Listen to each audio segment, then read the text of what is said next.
2013년 2월 돌고 돌아 여기에 왔다는 일. 최근이라고 해야 할까? 수년 전에 실제로 일어났던 사건인데 올려도 되겠냐고 합니다. 그 녀석의 7주기도 끝났고 모두 안도하고 있다고 생각. 자기도 참고 있었기 때문에 토해내고 싶었다고요. 이 이야기는 우리 치규 구독자님들의 분노 게이지를 폭파시킬 터무니없는 사건이 되는데, 모든 것에 절망한 인간의 원념. 고맙습니다. 문장이 서툴러서 제대로 전달될지 어떨지. 7주기를 지냈던 건 저와 중고등학교 동창이었던 녀석 A라고 해두겠습니다. A와는 부활동도 함께 했었는데 졸업하고 진로가 달라지고 나서도 계속 만났습니다. A는 여성 관계에 있어 축복을 받지 못했다고 해야 할까요? 처음으로 결혼한 게 조혼으로 22살 때였습니다. A는 고등학교를 졸업하고 바로 사회인으로 출발했었죠. 와이프가 동갑인데 남자 관계가 문란해 결혼 3년 차에 불륜으로 인해 이혼. 그리고 여러 노력을 들인 결과 다른 여자와 사귀거나 했는데요. 대부분이 A가 버림받는 꼴로 끝나고 있습니다. 오해 없도록 말씀드리는 건데 A에게 성격적으로 문제가 있다거나 하는 건 거의 없었고 거의 상대 여자의 부정으로 인해서였어요. 대학을 졸업하고 고향으로 돌아온 저는 전처나 여친들과 A가 헤어질 때마다 다음이 있잖아 다음 하면서 즐겁게 한잔하며 A를 격려했습니다.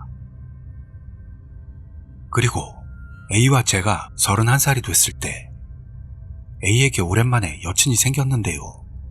A는 나이로 봤을 때도 이게 마지막 연애였으면 좋겠다.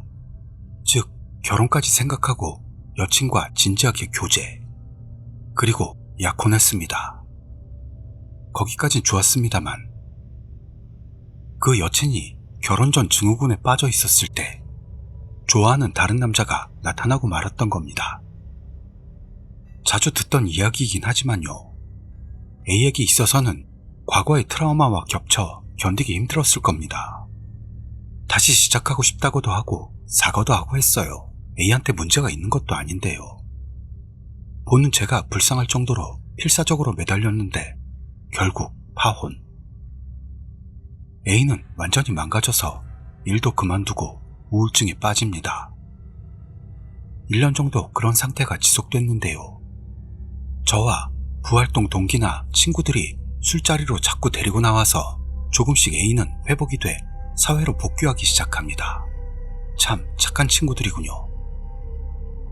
순조롭게 일도 시작하고 우리도 안심했습니다만 현실이라고 할까요? 신은 더욱 잔인한 짓을 A에게 했던 겁니다. 몸이 안 좋아 병원에 간 A. 우리들은 나중에 들어서 당시엔 몰랐는데 암이었다고 합니다. 실연과 병. A는 희미하게 자기의 상황을 깨달았던 건지 서서히 난폭해지기 시작했습니다. 난폭하다. 이건 어폐가 있는 말이지만요.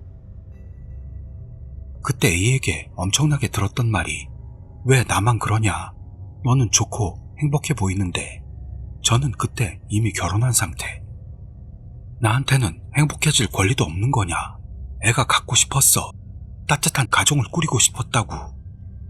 겨우 그것조차도 못하는 나는 대체 뭐냐? 죄다 불행해지면 좋겠어. 나만 그런 건 용서 못해. 원망과 고통의 퍼레이드였죠. A의 부모님도 A 생각을 알고 계셨으니 저도 시종 잠자코 듣고 있을 수밖에는 없었습니다. 결국 1년도 되지 않아 저 세상으로.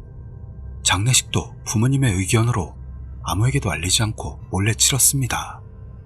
저는 알고 있었지만 부모님께 입막음 당했습니다. 여기까지가 1막이었습니다. 그 뒤로 A와 관계된 사람들 주변에서 로테이션으로 불행이 일어납니다. 제가 파악하고 있고 글을 올릴 수 있는 한으로만 봐도 상대 측 과실 사고로 옳은 대퇴골 복합골절, 이게 접니다. 눈 오는 날 넘어져 머리를 부딪혀 한 달간 의식불명. A가 근무하던 회사가 갑자기 실적 악화. 회사 동료가 일에 치여 극단적 선택. 친구 애가 뺑소니 사고를 당해 중퇴. 다른 친구는 화재로 집이 반파. 다른 친구는 아무것도 없는 직선도로에서 사고를 일으켜 책임을 지고 회사를 사직했는데요. 본인 말로는 왜 그랬는지 알 수 없다는 것. 또 다른 친구는 와이프와 사이가 험악해져 별거 뒤 이혼. 그리고 또 다른 녀석은 와이프가 실수로 요리하다가 기름을 뒤집어 써서 큰 화상을 입었습니다. 우연으로 보일지도 모르겠지만요. 이게 전부 3개월 안에 일어났던 일입니다. 결국 이건 뭔가 이상하다는 말들이 나왔고 저는 모든 일을 친구들에게 설명했습니다. 저에게 A가 불만을 쏟아내던 것, 암으로 죽은 후 몰래 장례를 치렀던 일 등등을요. 그 말을 들은 친구들도 A야 하면서 진지한 얼굴로 제 이야기를 들어줬고 동창회다 스님이 된 녀석과 같이 A의 무덤 앞에 가서는 아무쪼록 이젠 용서해줬으면 한다 하면서 마음 깊이 명복을 빌었거든요. 하지만 망했던 겁니다. 그 3일 뒤 정도인가 꿈에 A가 나와서는 저에게 했던 원망의 말들을 반복해 쏟아내더니 우리 애가 고열에 시달리다 폐렴으로 입원. 비슷한 시기에 같이 묘지에 갔던 녀석들도 독감이나 원인 불명의 병으로 병원에 입원하는 등 난리가 났었습니다. 덧붙이자면 동창인 스님도 절에서 미끄러져 넘어져 왼손에 골절을 당했습니다. 이 무렵은 서로의 생존을 확인하기 위한 연락이 엄청나게 오갔을 정도로 모두가 지치고 말아 어쩔 수 없게 된 저는 친구 B와 함께 괴로우실 거라 생각해도 A의 부모님에게 모든 사실을 털어놓게 됩니다. 어떻게 하면 A의 혼령을 성불시킬 수 있을까요? 라며요.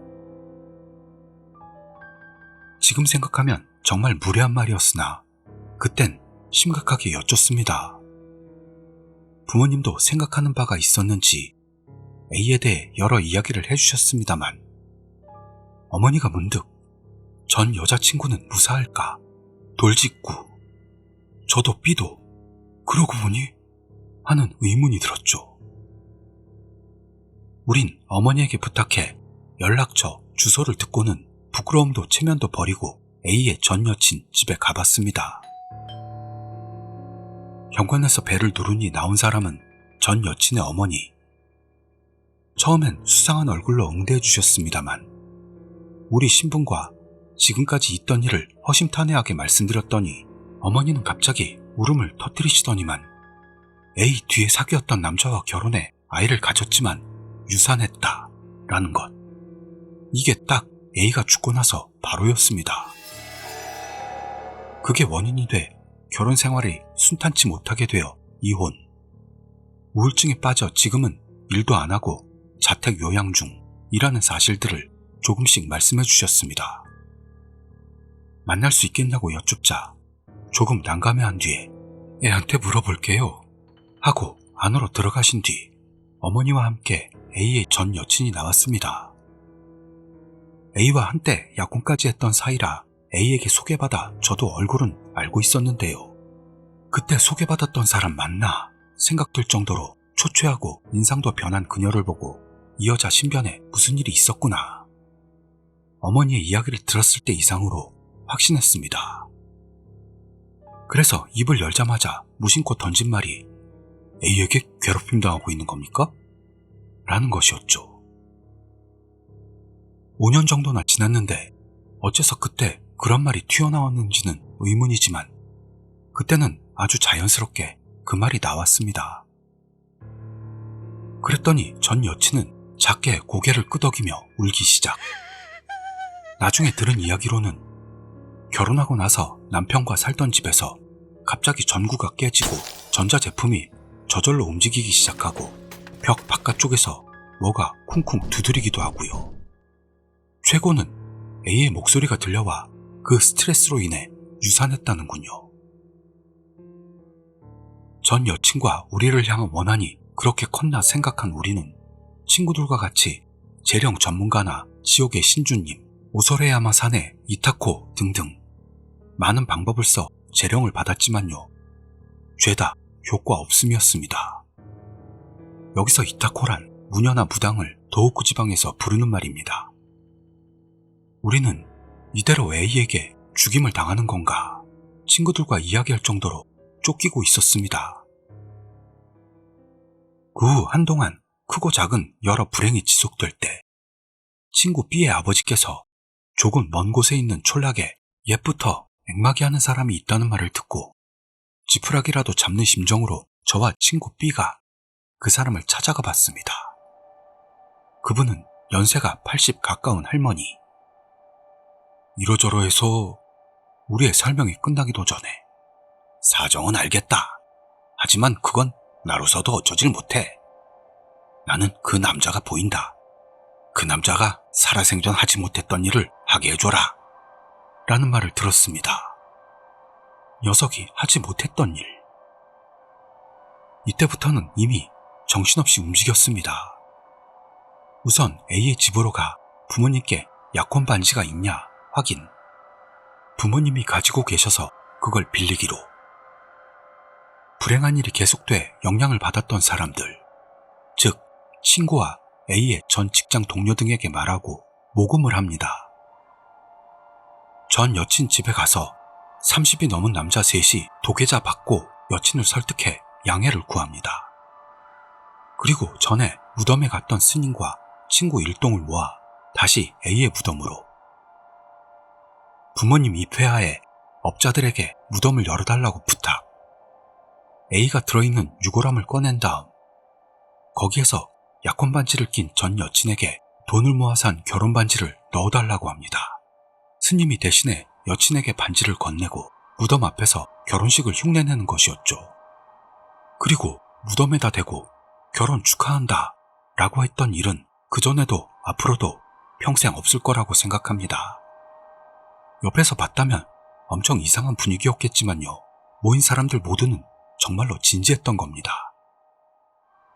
그리고 제가 대표로 유골함을 무덤 안으로 돌려놓고 A가 즐겨 마시던 맥주를 우승 축하연처럼 모두가 묘에다 뿌린다는 평소라면 절대 하지 않을 짓을 한 뒤 마지막으로 스님의 불경을 받아가며 향을 올리고 그날은 종료. 그리고 A가 만족했을까? 모두는 반신반의했습니다. 하지만 그 뒤로는 이상한 일도 전혀 일어나지 않게 됐고 모두에게 확인했어도 전부 같은 상태였죠. 그리고 몇 주가 지나 제 꿈에 A가 나왔습니다. 잘 기억은 안 나는데 A가 미친 듯 사과했고 거기에다 제가 설교시라는 꿈 같았어요. 그런 꿈을 꾼 뒤 역으로 모두에게 좋은 일이 많아집니다. 사생활, 일, 금전적인 부분, 대인관계 이런 것들이 이상할 정도로 고민거리가 사라진 겁니다. 원래 A는 밝고 사교적이었으며 모두가 꺼리는 일도 기꺼이 하던 부활동에서 의지할 수 있는 친구였습니다. 죽기 직전 자기를 몰아붙여 돌아버렸기 때문에 폭주했을 것이라고 지금은 생각됩니다. 지지난주에 끝난 A의 7주기 행사. 당시 관계했던 사람들이 모여 친목회라는 명목의 술자리를 가졌습니다. 모두 시기는 달랐지만 꿈에 A가 나왔다고요. 당시 협조를 받았던 A의 전 여친의 꿈에도 나와 한껏 도계자를 박으면서 사과했다나요. 고마워 라고 했더니 만족하며 사라져버렸지만 하는 말을 듣고 여자는 정말 강하구나 생각했어요. 전 여친은 그 2년 뒤 재혼해서 지금은 남편과 딸 아이와 함께 행복하게 살고 있습니다. 술자리가 끝날 때 친구 C가 했던 말입니다. 그 녀석 결국 전 여친과 다시 시작하고 싶었던 거잖아. 진짜로 기집애 같은 놈이네. 일동 대폭소. 다음은 13주기에 모이자는 말로 술자리는 끝. 개지랄의 끝에는 그런 뜻이 있었구나. 모두가 웃을 수 있을 정도로 후유증은 사라졌습니다. 여자의 원한뿐만 아니라 남자의 미련에서 오는 원한도 있는 거구나 생각했지만요. 당시에는 진짜 피곤했습니다. 지금도 A에게는 다소 뿔딱지가 납니다만 A의 당시의 억울함도 생각한다면 그것 또한 어쩔 수 없는 일일까요? 장례식에 모두가 참석했다면 어땠을까 여러 생각도 드는데요. A도 지금은 아예 꿈에 나오는 일도 없고 웃으며 용서해 줄 거라 생각해 여기에다 올려봅니다. 이것으로 이 이야기는 끝입니다. 계속 말하고 싶었지만 아무에게도 말하지 못했으니까요. 그래서 상쾌해졌습니다. 감사합니다. 여자에게 계속 상처받던 A.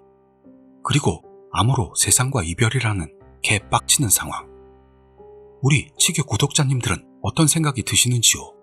저도 빡쳐서 폭주했을 것 같긴 합니다. 쌍누무거. 그럼 이번에는 노가다 하는 다른 일이 실제로 겪었던 비바람 치던 밤의 이야기를 전해드리겠습니다. 2011년 8월 딱 한 달 전의 이야기라며 글을 올린 일.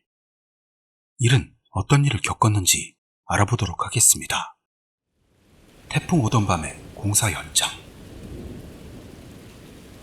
나는 교토에 살고 있는데 지금까지 오컬트 같은 데 엮인 적이 없는 26살 남자입니다. 뭐 그런 이야기는 차치하고 제가 사는 아파트 옆에서 새로 집을 짓는데 그 기초공사가 진행되고 있었죠. 그런데 한 달 전에 제 6호 태풍이었나 시코쿠에서 비껴간 그 태풍이요. 그 태풍 때문에 교토는 바람이 강해지고 갑자기 비가 쏟아지는 둥 짜증나는 날씨가 계속되고 있었습니다. 참고로 내가 하는 일은 노가다라서 한동안 쉬어야만 했죠. 노가다니 아침에 작업복 입고 출근하니까 그 옆에서 공사하던 아재들하고 금방 친해졌습니다. 노가다가 어떻다는 둥, 경기가 안 좋아 어떻다는 둥 말입니다. 태풍이 다가오고 있어 이대로라면 관서지방을 분명히 치고 지날 거라는 것으로 나는 오야지한테 내일 일을 쉰다고 들어서 느긋하게 있었습니다. 한밤중에 막 PSP로 게임을 하고 있던 나는 담배가 땡겨 아파트 밖으로 나갔습니다. 벽이 노래지는 게 싫어서 담배는 밖에서 태우는데요. 바람이 강해 옆 현장은 괜찮을까 문득 신경이 쓰였습니다. 예전 PSP로 즐기던 파타퐁이라는 게임이 스팀에 새로 올라왔던데 어떨까요? 살까요? 엄청 노가다 하던 기억이 있는데 말입니다. 그래서 어슬렁어슬렁 옆 현장으로 가봤는데요. 젖으면 안 되는 재료들은 가지고 돌아간 모양이지만 공사에 쓰이는 도구가 잔뜩 놓여 있어서 이거 비에 젖으면 곤란할 텐데 생각하다가 뭔가 이상한 것을 깨달았습니다. 항상 현장에 있던 포크레인이 없네요. 이 포크레인이라는 건 간단히 말하면 소형 굴착기, 그렇게 보시면 되겠습니다. 보통 사람이라면 뭐가 이상한지 모르겠지만요. 포크레인 암은 비닐 시트 위에 올려놓으면 누름돌을 대신할 수 있어서 도구는 놔두고 포크레인은 안 놔두는 일은 거의 없어요. 이상하게 생각된 순간 시끄러웠던 바람이 잠깐 멈춥니다. 그때 멀리서 그 포크레인의 독특한 엔진 소리가 들렸습니다. 어이 지금 밤 2시라고 생각과 동시에 도둑놈인가 하는 생각이 스쳤습니다. 상황을 보고 경찰에 신고해야 하나 생각. 빠른 걸음으로 소리가 나는 방향으로 향했죠. 바람이 다시 강해졌지만 엔진 소리는 계속 들렸고 절도범 잡으면 금일봉이라도 탈까 생각하는데 중간에 있을 수 없는 일이라는 걸 깨닫습니다. 보통 훔치려면 포크레인을 천천히 몰아 훔치는 멍청이는 없을 겁니다. 뭔다고 해도 트럭에 싣기 위해 짐칸 사다리 앞으로 이동시키는 정도죠. 그리고 문제는 소리가 나는 방향인데요. 그 앞에 있는 건 산밖에 없습니다. 포크레인의 캐터필러라면 못 갈 일은 없겠으나 포장되지 않은 산길이거든요. 뭔가 이상하다는 위화감을 느끼고 순간 발길을 멈췄습니다만 너무 신경이 쓰여 다시 앞으로 나아갔더니 커브길 모퉁이로 일순 산으로 들어가는 포크레인이 보였어요. 나는 알고 있었습니다. 그 산은 길이 위로 이어져 있지만 중간에 막다른 곳일 테고 그 앞에 있는 건 그때 뭔가 좋지 않은 예감이 들었지만 여기까지 왔으니 그 순간 놓친 포크레인을 찾기 위해 산길 앞에 섰습니다. 좀 아까는 잠깐 보였어도 그 앞으로는 아직 전망이 펼쳐져 있습니다. 바로 움직이고 있는 포크레인 꽁무니가 보였어요. 운전석에도 누군가 타고 있는 것도 확인할 수 있었습니다. 그런데 그걸 본 순간 등줄기가 차가워졌습니다. 어설픈 노가다지만 포크레인에 탔던 일도 있어서 알아볼 수 있었는지도 모릅니다. 그 운전석에 타 있는 놈의 모습이 이상하다고 해야 할까요? 그런걸요. 원래 포크레인이라는 건 어디에서라도 달릴 수 있도록 캐터필러로 돼 있는데요. 비포장 경사로의 나쁜 길을 달리면 아무래도 덜컹덜컹 흔들리고 맙니다. 눈앞에 보이는 포크레인처럼 운전석에 앉은 사람은 중심을 잡으려고 되도록 몸을 버티려 할 텐데 지금 타 있는 놈은 목을 가누지 못하는 아기같이, 아니면 등신대의 마리오네트라고 해야 할까요? 아니면 꼭 시체가 운전하는 것처럼 흔들림도 아랑곳하지 않고 머리가 덜컹덜컹 산길의 흔들림과 똑같이 불규칙적으로 움직이고 있습니다. 단언해도 좋아요. 예를 들어 포크레인을 운전해 본 적 없는 사람도 그런 움직임은 하지 않습니다. 아니, 본래부터 한밤중에 이런 태풍 속에서 막다른 산을 향해 포크레인을 본다? 이때 태어나서 처음으로 등줄기로 오는 소름 끼치는 느낌이 온몸을 달리는 걸 깨닫는 것과 동시에 본능이 울부짖었습니다. 지금 바로 이곳에서 빨리 도망치라고요. 뭔지는 모르겠지만 저건 위험하다고요. 나는 아파트를 향해 달렸습니다. 딱 한 번 산이 겨우 보이는 곳에서 뒤를 돌아봤어요. 포크레인 전조등이 아직 산길에서 움직이는 게 보였습니다. 다음날 아침, 날은 밝았지만 바람은 아직 엄청났습니다. 평소라면 출근할 시간인데요. 쉬는 날이라 나는 아직 집에 있었죠. 조금 자서 그런지 감각은 희미해져 있었으나 그건 꿈은 아니었다고 생각하고 있었습니다. 일단 담배 생각하고 밖으로 나갔을 때였습니다. 옆 현장에서 시끄러운 소리가 들립니다.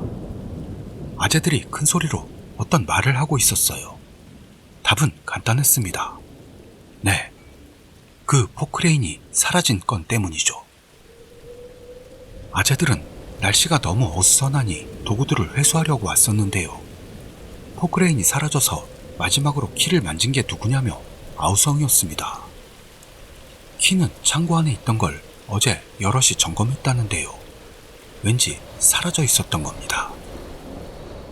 어쨌든 회사에 욕먹을 각오로 경찰에 전화할지 나눠서 찾아볼지를 이야기하고 있을 때 내가 얼굴을 내밀었기 때문에 이봐 땡땡군, 포크레인 어떻게 됐는지 알아? 물어왔습니다. 나는 어제 일이 떠올랐습니다만 모르는데요? 찾을 거면 도와드릴게 대답했습니다. 결국 나를 포함한 6명이 찾게 되었죠. 내가 향한 곳은 산쪽 방향이었겠죠. 안 좋은 느낌은 났어도 하나 확인하고 싶은 게 있었습니다. 산으로 가던 도중길이 비포장이니 흙이라면 캐터필러 자국이 남았을 터. 캐터필러 자국은 비로 진창이 되어 있어서 분명히 남아 있었습니다. 거기서 돌아와 아재들에게 우연히 캐터필러 자국을 발견했다고 전했습니다. 아재들 모두 산으로 향하게 됐죠. 그리고 나는 그 좋지 않은 느낌을 납득시키기 위해서라도 따라가기로 했습니다. 아직 밝고 무엇보다 나 말고도 5명이 옆에 있으니 안심이니까요. 캐터필러 자국을 따라가다 커브길을 돌아 산길을 나아가니 그 산은 중간에 막다른 곳, 그리고 막다른 곳에 있던 건 오래된 사당과 광장 같은 공간이었습니다. 나와 아재들은 광장에 들어가 바로 도둑 맞았던 포크레인을 찾았습니다. 물론 운전석에는 아무도 없었어요. 그러나 두 가지 의문점이 떠올랐습니다. 하나는 포크레인 암 끝부분은 뾰족한데요. 그 끝이 4-개의 천 같은 것과 함께 땅에 꽂혀 있었어요. 뭐야 이거? 라며 한 아재가 그 천을 펼쳤더니 그건 티셔츠였습니다. 일반 티셔츠와 다른 건 사진이 인쇄되어 있다는 것. 2명의 커플이 찍혀 있었는데요. 미국 사람 같은. 그게 마치 노린 듯 얼굴 부분만 암에 꽂혀 있었습니다. 그리고 이상한 다른 점이란 건 사당에도 티셔츠 한 장이 못으로 박혀 있었습니다. 아까 발견됐던 셔츠는 암에 꽂혀 있어 누군지 몰랐는데 그 사당 쪽 셔츠로 외국인 커플 얼굴이란 걸 알았습니다. 그 사당에 있던 셔츠는 얼굴은 남아 있었지만 스프레이로 이렇게 쓰여 있었습니다. Unforgiven. 용서받지 못할 자란 뜻이죠. 아재들 중에서도 의미를 알았는지 이 분위기의 섬뜩함을 깨달은 양반이 있어서 바로 그곳에서 벗어나기로 했습니다. 셔츠는 물론 버렸죠. 결국 포크레인은 발견된 거고 공개적으로 하면 책임 소재 문제가 되니 비밀에 붙였습니다. 나는 알겠다고 했고 도와준 사례로 3,000엔을 받았죠. 변변한 내용도 없어서 미안합니다. 이 스레 사람들이라면 알 수 있을지도 모르겠네요.